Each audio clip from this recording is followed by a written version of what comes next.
Guys, तो बिल्लाड़ा मुँह। हाँ भैया बिल्लाड़ा हूँ। आज हम गए थे मौसम में मिठाई लेना।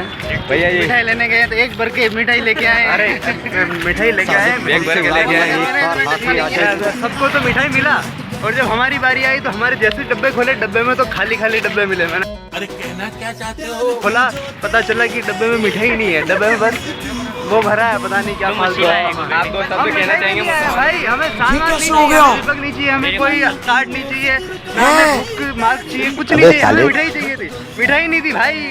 फिर तो पंडित जी आप कुछ कहना चाहेंगे मुसलमानों के बारे में? नहीं कैसे, क्या मिठाई कैसी लगी? कैसे कैसे लोग रहते हैं यार यहाँ पर। साला तुमको पागल कुत्ते का गाड़ी उठा के ले जाएगा, बता रहे हैं। मिठाई कैसी लगी?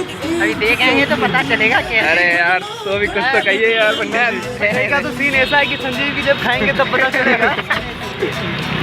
संजीव जी पे कोई फर्क नहीं पड़ेगा, चाहे वो खा रहे चाहे नहीं खाए। संजीव जी दिलदार आदमी है। अरे दिल्ली नहीं है भैया मेरे पास दिल वगैरह कुछ नहीं है। तो क्या है?